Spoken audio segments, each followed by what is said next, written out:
고린도전서 13장 13절 말씀, 이번 주 암송 구절입니다. 자, 앞을 보시면서 세 번 같이 읽겠습니다. 이 말씀은 하나님의 말씀입니다. 시작. 그런즉 믿음, 소망, 사랑, 이 세 가지는 항상 있을 것인데 그 중에 제일은 사랑이라. 우리가 서로 사랑할 때 주님께서 우리 안에 거하신다고 약속하셨습니다. 이 은혜가 여러분 가운데 충만하시기를 주님의 이름으로 축원합니다. 제가 어제 가만히 손꼽아 보니까 제가 올해로 사역 30년째가 되더라고요. 하나님의 특별한 은혜와 섭리로 일찍 제가 목회를 시작해서 30년째 제가 목회를 하고 있는데 그동안에 얼마나 많은 설교와 메시지를 전했겠습니까? 그런데 저도 마찬가지고 다른 모든 선배 목사님들도 이구동성으로 하는 말이 뭔가 하면 설교자가 가장 하기 어려운 설교가 세 종류가 있어요. 하나는요, 헌금설교 힘듭니다. 두 번째는요, 잘못을 막 지적하면서 책망하는 회개설교 어렵습니다. 세 번째는요, 예수님이 우리를 이렇게 사랑하고 용서해 주시는데 우리도 그 사랑으로 용서하고 사랑해라. 용서에 대한 말씀 세 가지 중에 가장 어렵습니다. 그런데 제가 지난 금요 성령 집회 때 잠시 말씀드렸습니다만은 제가 어느 모임에 가서 저보다 까마득한 후배가 저를 무시하고 패싱하는 그런 마음의 힘듦을 제가 겪으면서, 안 그래도 이번 주에 사랑으로 사는 사람인데 이 말씀이 너무 부딪히고 힘든 거예요. 내가 과연 이 말씀을 전할 수 있을까? 왜냐면요, 순간 그냥 한마디 툭 던졌는데 그 감정의 앙금이 하루 반 가더라고요. 그래서 오만 생각이 다 드는 거예요. 내가 직접 전화해서 야단 쳐버릴까? 아니면 다른 사람을 통해서 둘러칠까? 아니면 아예 그 인간을 내 마음 관로 바깥에 내놔버릴까? 오만 생각이 다 드는데, 아니 순서는 돌아와가지고 사랑하는 사람, 이게 제 쉽다는 말씀이 딱 부딪히니까 마음이 얼마나 불편하고 힘든지.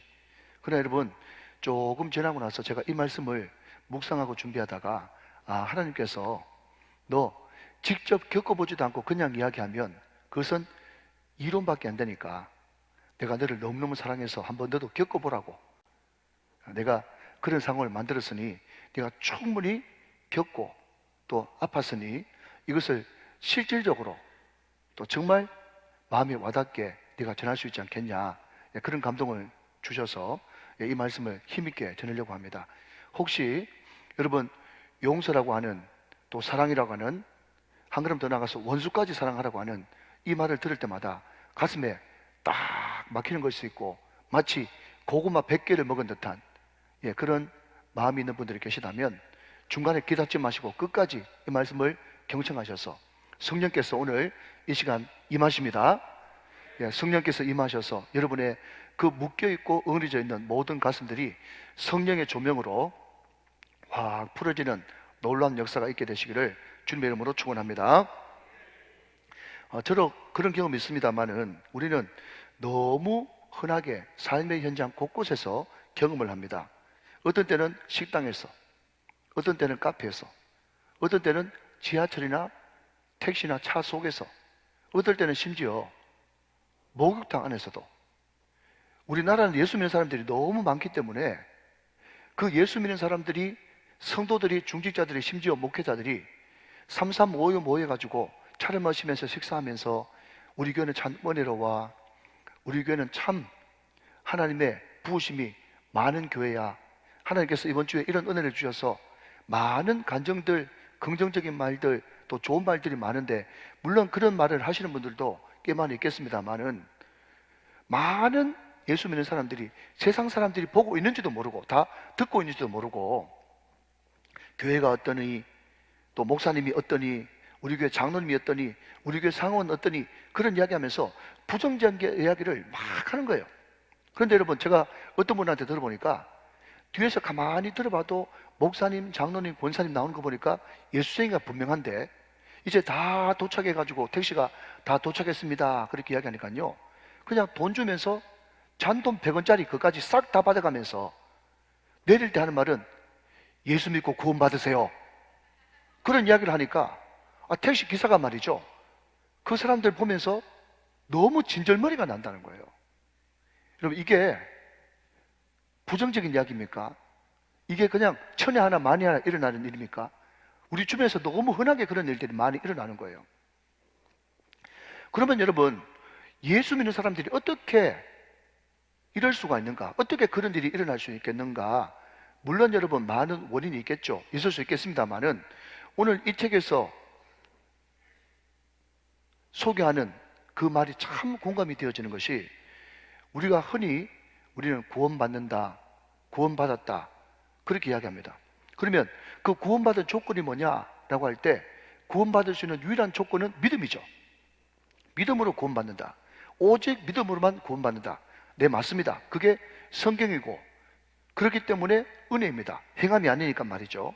그런데 중요한 것은 성경이 이야기하는 믿음으로 오직 구원받는다고 하는 그 믿음이 성경의 기준, 하나님이 가르쳐 주시는 수준의 믿음이어야 되는 것이지, 그 믿음의 기준이 내가 기준이 되거나 내 감정이 기준이 되거나 내 수준의 믿음만을 가지고서는 절대로 그 믿음 가지고는 구원을 얻을 수가 없다는 것입니다. 다시 한번요. 우리가 믿음으로, 오직 믿음으로 구원받는 것이 맞는데, 그 믿음이라는 것은 하나님이 이야기하는, 성경이 이야기하는 수준의 믿음이어야지, 내 기준으로 믿습니다 100번 1000번 이야기한다고 그 믿음 가지고는 구원받을 수 없다 하는 것입니다. 자, 여러분, 오늘 이 첫 번째 대지를 굉장히 심각하게 잘 들으시면 좋겠어요. 그러면 성경이 이야기하는 기준의 믿음, 하나님이 이야기하시는 기준의 믿음이 뭐냐라고 했을 때, 여러분, 많은 성경 구절이 있겠지만은 특별히 야고보서 2장 17절 말씀을 여러분에게 소개해 올리면, 이와 같이 행함이 없는 믿음은 시작, 그 자체가 죽은 것이다 그랬어요. 행함이 없는 믿음은 죽은 것이다. 여러분, 잘 들으십시오.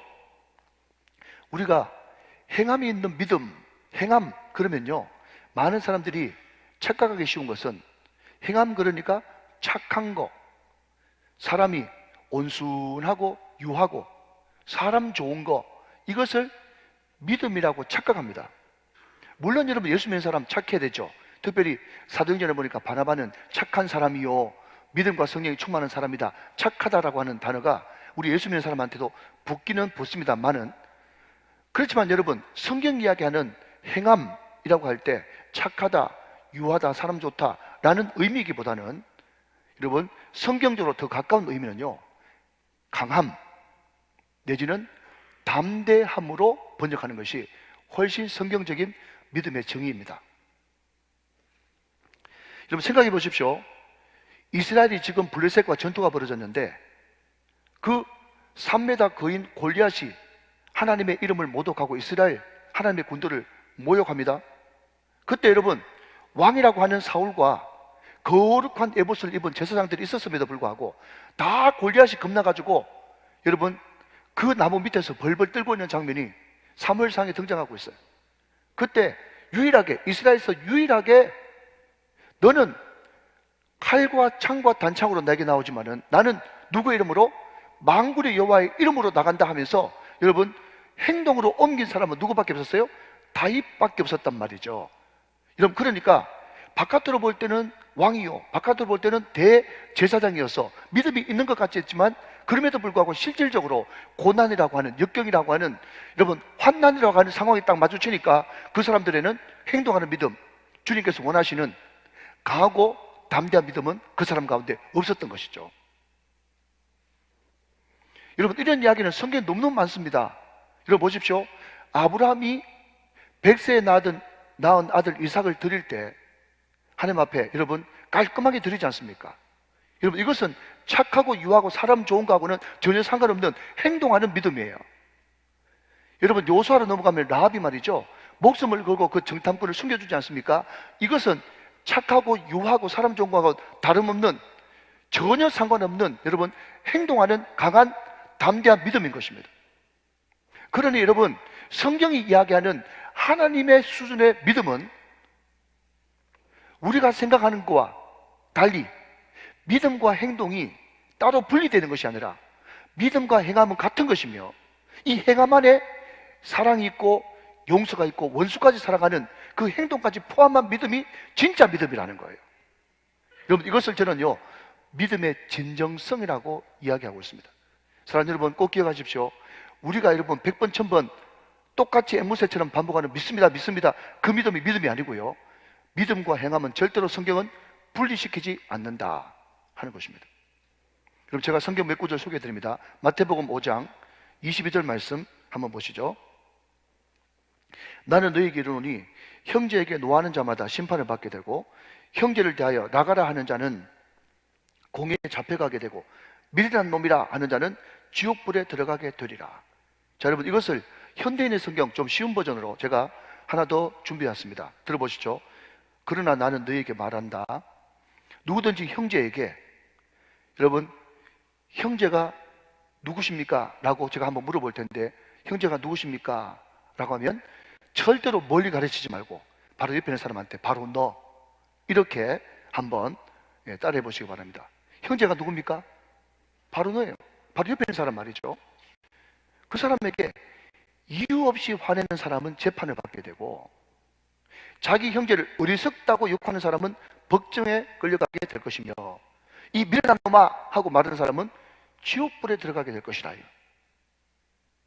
사랑하는 여러분, 우리는 얼마나 장난이라도 미련한 놈아, 어리석은 놈아, 바보야, 이런 이야기를 가족 안에서도 친구한테서도 얼마나 많이 하면서 살아갑니까? 그런데 여러분, 그 형제에게 그렇게 이야기하는 것은요, 굉장히 심각하다는 것을 말씀하고 있다는 거죠. 여러분, 제가 이 거룩한 주일날 아침에 될 수 있으면 지옥이라는 말을 쓰고 싶지 않습니다. 자, 요한복음 13장 34절 35절 말씀해 보니까 새 계명을 너희에게 주노니 서로 사랑하라. 내가 너희를 사랑한 것 같이 너희도 서로 사랑하라. 너희가 서로 사랑하면 이로써 모든 사람이 너희가 내 제자인 줄 알리라 그랬어요. 여러분, 다시 한 번 더 34절을 띄워주시면, 여러분, 여기도 믿음이란 말이 하나도 없어요. 35절 말씀도 띄워주시면 여기에 사랑이란 말이 있지 믿음이란 말은 전혀 한 말씀도 등장하지 않습니다. 여러분, 우리가 구원에 확신할 때 세 가지를 이야기합니다. 첫 번째는요, 네가 구원에 확신이 있다면 요한복음 1장 12절, 요한복음 5장 24절, 요한복음 3장 16절, 기타 등등, 나는 이 말씀에 근거해서 나는 구원받은 사람입니다 하면서 말씀의 증거가 있어야 되고, 두 번째, 성령의 내적 확신, 성령께서 내 마음속에 정말 하나님의 사랑과 구원의 확신을 줘가지고 목이 칼이더라도 나는 구원받은 사람임에 틀림이 없습니다라고 하는 성경의 내적 확신이 두 번째요. 마지막 세 번째는 가장 확실한 것은요, 자기만 그렇게 이야기해서 되는 것이 아니고 다른 사람들이 볼 때도, 세상 사람들이 볼 때도, 주변의 모든 사람들이 볼 때도 너는 반드시 구원받은 사람이야 라고 이야기하는 외적 증거라는 것이 있어야 구원의 확신의 3대 요소가 되어지는 것입니다. 여러분, 사도행전을 보면요, 그리스도인이라고 하는 말이 나옵니다. 여러분, 이것을 영어로 하면 크리스찬이고요, 좀 험악한 말로 바꾸면 크리스찬이에요. 근데 여러분, 그 그리스도인이라고 하는 그 말은요, 절대로 나는 그리스도인입니다, 나는 예수 믿는 그리스도인입니다, 자기가 자기를 가르쳐서 한 말이 아니고, 여러분, 예루살렘 교회에 던져진 그 핍박 때문에 사람들이 다 뿔뿔이 흩어졌는데 안디옥으로 피난 간 그 사람들이 하는 행동을 보니까 그 주변의 안디옥 사람들이 하는 말이 뭔가 하면, 나는 예수를 한 번도 본 적도 없고 들어본 적도 없지만 그럼에도 불구하고 너희들이 행동하는 거 보니까 내가 어렴풋이 알고 있는 그 예수 비슷하게 닮았네, 예수 닮은 사람들, 예수님처럼 사는 사람들이라 그래서 비로소 세상에 안 믿는 사람들이 그 사람들을 향해서 그리스도인, 크리스찬이라고 불러준 것입니다. 그러니 여러분, 그리스도인이 자기가 그리스도인이다 라고 해서 그리스도인이 된 겁니까? 아니면 다른 사람이 불러줘서 그렇게 된 것입니까? 후자입니다. 그러면 그 예수 안 믿는 사람들이 우리의 어떤 모습을 보고 그리스도인이라고 불러주는가 하면요, 너희가 서로 사랑하면 세상의 다른 모든 사람들이 너희들이 그리스도의 제자인 줄 알리라 그랬어요. 사랑이에요, 사랑. 자, 하나 더 봅니다. 요한일서 3장 14절 15절 말씀. 우리는 형제를 사랑함으로 사망에서 옮겨 생명으로 들어가는 줄을 알거니와 사랑하지 아니하는 자는 사망에 머물러 있느니라. 그 형제를 미워하는 자마다 살인하는 자니 살인하는 자마다 영생이 그 속에 거하지 아니하는 것을 너희가 아는 바다 그랬어요. 여러분 보십시오. 좀 띄어나 보십시오. 그 형제를 미워하는 자마다 뭐죠? 살인하는 자래요. 이것을 여러분 제가 육계명 할 때 마음살인이라고 그랬어요. 살인한 자마다 영생은 다른 말로 구원이 그 속에 거하지 아니하는다. 무슨 말이죠 여러분? 구원 못 받는다 이런 말이에요. 사랑하는 여러분, 여기서 한번 심각한 질문을 던져보겠습니다. 여러분 어떠세요? 형제 미워하는 사람 없습니까? 제가 제 6계명 살인에 대해서, 마음 살인에 대해서 이야기할 때 첫 번째는 저주요, 두 번째는 시기 질투요, 세 번째는 미움이요, 원망이요, 용서하지 않은 것, 이 모든 것들이 다 마음 살인에 들어간다고 이야기했어요. 사랑하는 여러분 어떻게 하시려고 그래요? 여러분 오늘 성경 말씀이 형제를 미워하는 자마다 살인하는 자고 그 사람은 영생이 없다고 그러는데 저와 여러분 어떻게 하면 좋겠습니까? 여러분 이 책에서 이야기하는 것처럼 목사가 강단에서 사랑하는 여러분 너무 죄송한데 저는 십자가 복음을 믿지 못하겠습니다 그렇게 이야기하면요 깜짝 놀라가지고 아이고 우리 교회 큰일 났대, 목사님이 십자가 복음 못 믿는단다, 우리 교회는 앞으로 어떡하노 하면서 많은 사람들이 엄청나게 걱정할 겁니다. 그런데 제가 만약에 지금처럼 여기 서서 이렇게 이야기합니다. 저는 성도님들 사랑하는 게 너무 어렵습니다. 아직 저는 죽도록 미워하는 사람이 있습니다. 솔직히 그 사람 아직까지 용서 못했습니다. 그렇게 이야기하면 적지 않은 사람들이 아이고 우리 목사님 너무 인간적이야, 나도 그런데 목사님 이참에 속 시원하게 강단 공식 석상에서 한번 말씀해 주십시오. 그래도 괜찮습니다. 하나님이 우리 연약함 다 아시는데 어떻습니까? 하나님도 다 이해하실 거라고. 그렇게 계속 살아도 괜찮습니다. 그렇게 살아도 천국 가는데 전혀 지장 없고 천국 문 앞에 가서 천사에게 혹은 베드로에게 살짝 야단을 맞겠지만은 천국 문 입성 프리패스 하는 데는 전혀 지장 없을 거니까 사람이 어떻게 말씀대로 다 살 수 있습니까? 우리는 연약한 인간인데. 그렇게 한번 공식적으로 말씀해 주십시오 라고 하는 분이 두 분 계시네요. 그런데 여러분 저는 사이비도 아니고 이단도 아니고 여러분 교주가 아닙니다. 제가 만약에 여러분 성경을 지금도 쓸 수 있다 그러면 눈높이를 확 낮춰가지고 얼마든지 그래도 괜찮습니다, 우리 다 연약한 인간인데 어떻게 미워하지 않고 용서하지 않고 또 그렇게 사랑만 하면서 그것도 원수까지 사랑하면서 그렇게 살 수 있겠어요? 괜찮습니다, 천국 가는데 전혀 지장 없습니다 하면서 여러분에게 자유를 드리고 싶죠. 그런데 성경이 그렇게 말하고 있지 않은데 어떻게 주의 종이 성경대로 전해야지 제 마음대로 제 성질대로 전하겠어요? 여러분 성경 뭐라고 말씀하시는가 하면 믿음, 사랑 전혀 따로 분리되는 게 아니다. 그 같은 거예요, 같은 거. 로마서는 그것을 믿음이라고 표현했고 야고보서는 그것을 행함이라고 표현했고 그것은 사랑과 용서와 원수까지 사랑하는 것까지 다 포함되어 있는 거야. 할렐루야.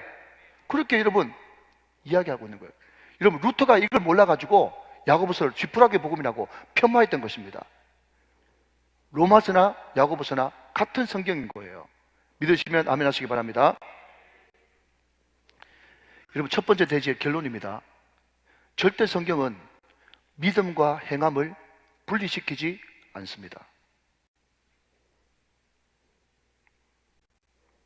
믿음과 행함, 믿음과 용서, 믿음과 사랑은 동전의 양면입니다. 두 드럼통이 아니라 한 드럼통이에요. 그러나 여러분 절대 여기서 유의할 것은 순서를 뒤바꾸면 안 됩니다. 행함이 믿음 앞에 와버리면 이것은 율법주의가 되어지는 거예요. 믿음과 행함은 동전의 양면인데 순서는 믿음이 먼저고 행함이 따라오는 것입니다. 구원은 세 가지입니다. 루터가 이야기하는 이신덕이 이신칭이라고 이야기하는 칭의 구원, 내가 예수 믿을 때 어렵다고 칭함받는 칭의 구원이 있고 한 걸음 더 나가서 여러분 칼빈이 이야기한 예수를 믿고 나면 성령께서 내 마음속에 와 계시기 때문에 그 사람이 진짜 예수를 믿었다면 점점 거룩하게 되어져 가는 과정, 성화 구원이 일어날 수밖에 없고, 아멘. 마지막에는 하나님 나라 입성하기 전에 영광스럽게 변화되어지는 영화 구원이 있다. 칼빈은 그렇게 기독교 강요에서 명확하게 정해주고 있는 거예요. 사랑하는 여러분, 구원은 믿음으로 받고 사랑은 해도 되고 안 해도 되고, 나중 천국 가서 한번 책망 들으면 전혀 지장이 없는 선택사항이 아니라 믿음과 행함, 믿음과 용서, 믿음과 사랑은 하나이며 구원의 필수 조건이다 라고 하는 것이 여러분 첫 번째 대지의 결론이 옳시다. 믿으시면 아멘 하시기 바랍니다. 자, 둘째로, 그러면 그 사랑을, 그렇다면 이 사랑이 구원의 필수 조건인데 그 사랑을 내 힘으로 할 수 있는가? 여러분 결론이 뭐죠? 사랑은 내 힘으로 절대로 할 수 없다 하는 것입니다. 여러분 이 책에서 나오는 이 선교사님의 메일, 그걸 제가 뒷조사를 좀 해보니까 인도에서 사역하시다가 이제 추방돼 가지고 이제 네팔에 가서 인도 사역을 하시는 조동욱이라고 하는 선교사님이 목사님에게 보낸 메일 내용입니다. 무슨 내용인가 하면 읽은 분도 계시겠습니다만은, 이분이 인도 가서 선교를 하는데 사람들이 이유 없이 자기를 너무너무 미워하는 거예요. 근데 여러분 텃세라고 이야기할 정도의 그 미움이 아니고 말이죠, 어떻게 표현하고 있는가 하면 마치 맹수들이 으르렁거리면서 자기를 잡아먹으려고 한다는 거예요. 도저히 안 돼가지고 그 맹수를 피해가지고 나무 위에 올라가지고 벌벌 떨고 있는데, 이 맹수들이 나무 위에 올라가서 먹잇감을 놓쳤으면 그냥 집으로 돌아가면 괜찮은데 집으로 돌아가지 않고 뭐 어떻게 해요? 이 사람이 그냥 땅에 떨어지기만을 기다리는 것처럼 그 나무 밑에서 으르렁거리면서 먹잇감을 찾는 맹수처럼 이렇게 선교사님을 미워하더라는 거예요. 날마다 그런 고통을 겪으면서 이분이 하나님 정말 저 사람들 용서해 주십시오, 하나님 저 사람들 정말 사랑하게 해 주십시오, 그런 기도가 나오다가도 다시 돌아가고 다시 미워지고 다시 나도 보복하고 싶은 그런 마음이 들면서, 목사님 지금 내 형제 상태는 솔직하게 말씀드리면 그 사람들이 믿지 않는 수준까지는 갔습니다. 그런데 도무지 그 사람들을 용서하고 사랑하는 그 수준까지는 가지 못했습니다. 여러분 제가 요즘에 10계명 가지고 금요일마다 말씀 강의를 하고 있어요. 제가 자주 말씀드리는 거지만 출애굽기 20장 신명기 5장에 나오는 그 10계명은 말이죠, 율법이에요. 율법. 그리고 사복음서에 나오는 예수님의 말씀, 특별히 산상수훈은 복음이다 그렇게 부르죠. 근데 여러분 10계명에 6계명에 가면요 살인하지 말라가 나옵니다. 살인하지 말라. 자, 그러면 여러분 잘 집중해 보십시오. 살인하지 말라에 살인하지 않으면 우리는 몇 점이 되는가 하면 61점이 되는 거예요. 자, 듣고 계십니까? 잘 들으십시오. 우리가 살인하지 않으면 61점 되는 거예요. 왜냐하면 살인해버리면 60점 밑으로 F, 낙제. 우리는 살인하지 말라고 하는 최소한의 법을 지킴으로써 그 사이가 유지가 되는 거예요. 그게 율법이에요. 자, 그러면 여러분 조금 우리 우정교회 성도들은 수준이 높으니까 좀 점수를 좀 높여가지고 한 70점 정도 되려고 그러면 어떻게 해야 되겠죠? 미워하지 마라 하면 70점 되겠죠. 70점밖에 안 되는데 여러분 그것도 보통 넘어요, 그죠? 자, 그런데 우리 우정교회 성도님들 수준을 좀 높여가지고 80점 한번 해봅시다. 여러분 80점 하면 뭐가 되죠? 용서하라.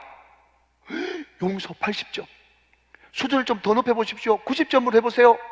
90점 뭐 할까요? 사랑하라. 미워하지 않고 용서하고 사랑하는 것만 해도 90점밖에 안 됩니까? 맞습니다, 여러분. 90점입니다. 예를 들면 그렇다는 거죠. 그러면 골든 10, 100점 되려고 그러면 어떻게 됩니까? 원수까지 사랑하라. 이게 100점이죠. 이게 복음이란 말이죠. 그러니까 여러분 그 안에 예수님이 들어와 계시고 또 사랑의 주님이 그와 함께 사시는 그 복음의 사람이 되면, 내가 그래도 미워하지 않는데 내가 그 사람 용서까지 했는데 내만큼만 잘해보라 그래 라고 큰소리 뻥뻥 치는 사람이 아니라, 하나님 지금 내 수준이 미워하지 않는 수준밖에 이르지 못했습니다. 그래서 여러분 이 책에 보면 뭐라고 나옵니까? 목사님 저를 위해서 기도해 주십시오. 정말 큰 사랑, 다 녹여낼 수 있는, 어떤 것도 다 녹여낼 수 있는 녹익은 사랑이, 농익은 사랑이 나에게 임할 수 있도록 저를 위해서 제발 좀 기도해 주십시오. 내 마음속에 용서하는 마음, 사랑하는 마음, 원수까지도 사랑하는 마음, 이 마음이 안 생겨서 제가 지금 너무너무 괴롭고 힘듭니다. 여러분, 이게 바로 예수 믿는 사람이라는 거예요. 여러분, 수준이 높죠? 어렵죠? 그렇지만 그런 기도 제목을 내놓을 수 있다는 자체가 여러분 성령 받은 사람이고 믿음의 선교사인 줄로 믿습니다. 여기 나오는 또 한 이야기, 한 학교 교장선생님 등장하죠. 어느 시대에 살았는지 모르겠지만 자기 형이 일본 사람한테 맞아 죽은 것을 이 교장선생님이 직접 눈으로 본 거예요. 그러니까 여러분, 일본 사람 그러면요 막 치가 떨리고 그 정오의 미움에 말할 수 없는 감정이 그 일본이라고 하는 이름만 들으면 마음속에 착 잠재되어 있는 거예요. 여러분, 이 사람이 성령 체험을 하고 예수를 인격적으로 만나고 한 번은 하나님께서 이 사람한테 말씀을 걸어오시는데 이런 물음을 걸어오시는 거죠. 일본 사람이, 아들아, 일본 사람이 네한테 지은 죄가 크냐, 네가 나한테 지은 죄가 크냐? 당연히 이분은 고백할 수밖에 없어요. 주님, 당연히 제가 당신께 지은 죄가 억만 배로 더 크고 많습니다. 그때 주님이 조용히 말씀하십니다. 나는 너를 위해 독생자까지 주었는데 너는 왜 일본 사람을 용서할 수 없다고 하느냐? 그 말씀이 다 부딪히면서 하나님 앞에 너무 죄송한 거예요. 그래서 이때까지 살면서 계속해서 증오하고 치를 들고 욕하고 저주했던 그것이 너무 하나님 앞에 죄송하고 미안해서 그 영광스러운 교장이라고 하는 그 직책을 내려놓고 일본 선교사로 파송받은 한 선교사님 이야기가 등장하고 있습니다. 무슨 말입니까? 결론은 내 힘으로 안 된다는 거예요. 내 힘으로 안 된다는 거예요. 여러분, 제가 그랬잖아요. 머리가 나빠서, 세상 사람들은 머리가 나쁘면 손발이 고생하는 게 아니라 우리 예수 믿는 사람들은요 말씀을 모르면 손발이 고생합니다. 내 힘으로 안 됩니다, 여러분. 목사님, 나는 그렇게 용을 쓰고 노력하는데 왜 용서가 안 됩니까? 여러분 노력으로, 힘으로, 여러분 힘으로 하려고 그러니까 안 되는 거예요. 그러면 목사님 도대체 어떻게 해야 되는데요? 내가 그리스도와 함께 십자가에 못 박혔나니 그런 적 이제는 내가 산 것이 아니요 오직 내 안에 그리스도 예수께서 사신 것이라. 이제 내가 육체 가운데 사는 것은 나를 사랑하사 나를 위하여 자기 자신을 버리신 하나님의 아들을 믿는 믿음 안에서 사는 것이다. 여러분, 내가 주님의 사랑으로 사랑하는 것이 뭐냐? 나는 죽었다고 인정하는 것이 주님의 사랑으로 사랑하는 거예요. 우리 예수님께서 십자가에 못 박힐 때 우리 주님이, 좀 구체적으로 이야기하자면 우리 주님이 십자가에 못 박힌 것은 나의 옛자를 위해서 십자가에 못 박혀 죽으신 거예요. 내 옛자가 뭡니까? 미워하고 용서 못하고 치를 떨고 증오하고 쏟아붓고 보복하고 싶은 이 옛자, 이 옛자를 위해서 주님께서 십자가에 죽으셨어요. 그분은 죽으실 뿐만 아니라 다시 살아나셨습니다. 그 부활의 주님이 사랑의 주님으로 지금 내 안에 거하고 계십니다. 나와 함께 계십니다. 지금도 여러분 내 안에서 우리와 같이 사십니다.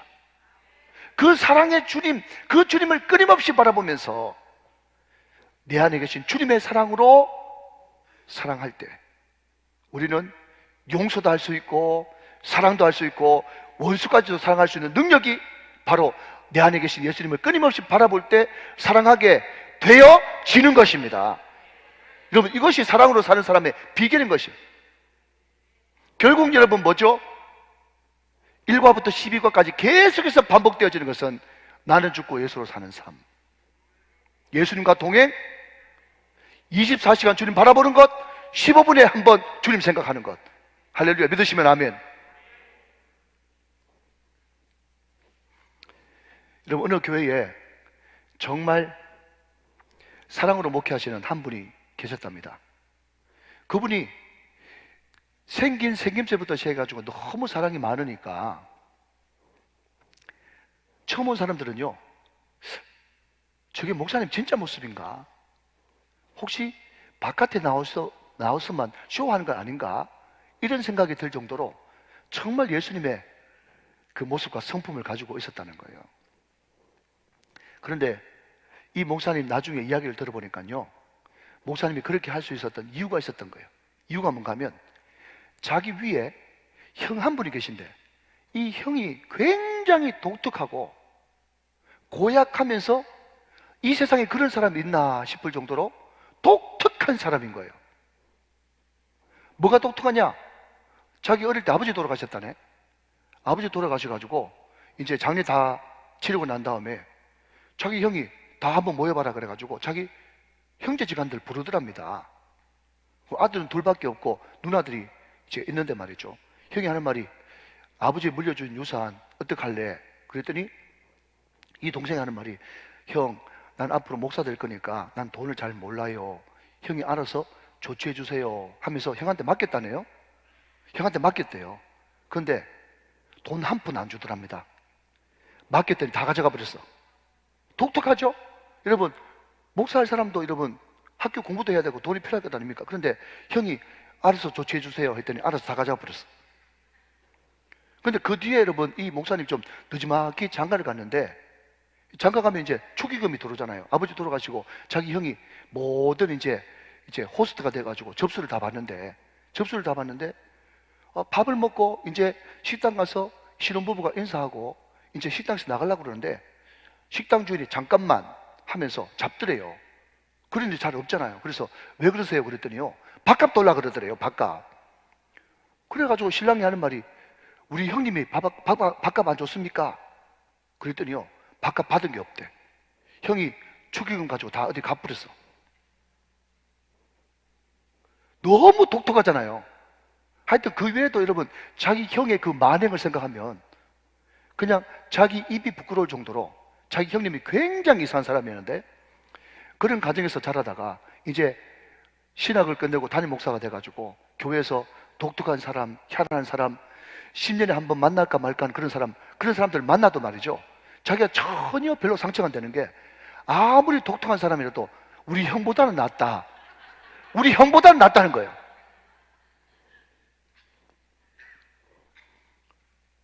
근데 여러분 놀라운 것은요, 그 목사님이 그냥 저도 어디서 읽을 겁니다.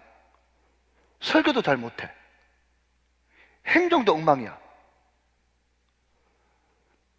말주변도 별로 없어. 기억력도 없고 센스도 없는 거예요. 그러니까 여러분 지금 방금 제가 앞에서 언급한 그것들이 소위 말하는 여러분 요즘에 부흥시키는 목사님들의 특징 아닙니까? 설교 잘하고 행정 잘하고 신방 잘하고 여러분 센스 있고. 아유 미안하네. 그 뒤에 말은 안 하겠어요. 네. 예, 여러분 그것이 여러분 부흥시키는 목사님들의 특징인데 그거 아무것도 없어요. 그런데 그 교회가 계속해서 부흥하네. 이게 도대체 무슨 일이지? 이게 뭐지? 말 그대로 이게 뭐지? 주변에 많은 사람들이 그 목사님이 담임하는 교회 이름을 딱 대면요, 첫 번째 이미지가 뭔가 하면 그 교회는 사랑 많은 교회라고 소문났대요. 사랑 많은 교회. 여러분 교회 분위기가 천국 같은 분위기. 그러니까 성도들이 도대체 이게 무슨 일이냐 싶어가지고 그냥 모여드는데 목사님 설교 처음 들으면 다 잔대요. 처음 들으면 다 자는데 한 달쯤 들으면 그 설교 외에 다른 설교를 못 듣는다네. 다 살아보고 하는 이야기니까. 이건 무슨 말입니까? 여러분 우리가 정말 이때까지, 여러분 제가 이 말씀을 준비하면서 꼭꼭 말씀드리고 싶은 것은 우리가 이때까지 헛똑똑이로 사는 거예요. 헛똑똑이로. 오직 주님이 여러분 성경에 명령한 것은 하나밖에 없어요. 사랑하라. 이 명령만 지키면 여러분 이것이 우리를 얽매고 옥죄고 여러분 우리 마음을 어둡게 하고 어떻게 그런 사람을 하면서 여러분 화내게 만들려고 이 말씀을 주시는 것이 아니라, 사랑 여러분, 사랑하라고는 그 자체가 복인 줄로 믿습니다. 왠지 아세요? 사랑하라 그 계명밖에 없는데 이것을 거꾸로 뒤집으면 어떤 말인가 하면 네 염려, 걱정, 근심, 문제거리, 기도 제목거리 다 내가 맡아줄 테니까 너는 사랑만 하라. 나머지 내가 책임진다. 여러분 이게 복음 아니겠어요? 그래서 여러분 오늘 여러분 이 책의 저자 유기성 목사님이 말이죠, 자기가 여기서 깨닫고는 아, 담임 목사가 할 수 있는 것은 사랑밖에 없구나 하면서요, 목사님이 그때부터 굳세게 어떻게 마음먹었는가 하면, 여러분 잘 들으십시오. 내가 만나기만 해봐라, 사랑해버리리라. 걸리기만 해봐라, 사랑해버리리라. 그렇게 작정했다는 거예요. 근데 말이 좀 억세죠? 예. 다시 한번요. 따라합시다. 만나기만 해봐라, 사랑해버리리라. 걸리기만 해라, 사랑해버리리라. 자기는 그렇게 생각하면서 했다는 거예요. 여러분, 오늘 사랑하라 용서하라 이 말이 제가 서두에 말씀드린 것처럼 정말 듣는 사람도 괴롭지만 하는 사람도 보통 넘습니다. 모든 옛날 그 주옥 같은 설교는 다 잊어버리는데, 이런 설교는 또 성도들이 하나도 안 잊어버리고 다 기억하고 있어요. 그때 목사님 뭐라 했습니까? 사랑한다면서요? 이런 것들은 성도들이 얼마나 잘 기억하는지. 그러니까 여러분, 하는 사람이요, 너무너무 힘듭니다. 그러나 내 감정과 내 기분, 내 용량에 말씀을 맞추면 안 되고, 말씀에 내 마음을 묶어야 되는 줄로 믿습니다. 사랑하는 여러분, 성경은요 명확하게 우리에게 복음을 던져줍니다. 네가 할 수 있는 것은 사랑밖에 없다. 염려하지 마라, 걱정하지 마라, 기도 제목 가지고 끙끙거리지 마라, 문제 가지고 매이지 마라. 네가 사랑만 하면 나머지는 내가 책임지마. 이게 성경의 결론이에요. 결론 나버렸다니까요. 여러분, 제가 이 말씀을 딱 묵상하면서 돌아온 주일날 은행권 재계약 문제가 있는데, 이 문제도 확 마음에서 응어리가 풀리는 거예요. 내가 사랑하기로 작정만 하면 하나님께서 다 책임져 주시지. 이게 여러분 억지로 믿습니다 500번 하도 되는 게 아니라 믿어져 버리더라니까요. 성령으로 말이죠. 사랑하신 여러분, 오늘 이 말씀을 꼭 나의 말씀으로 받고,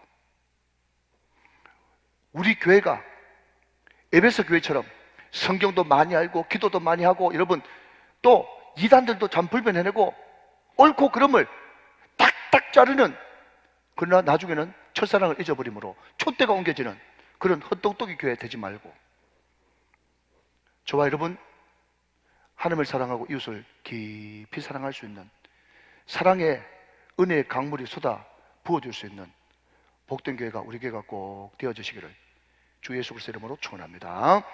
축복합니다. 축원합니다.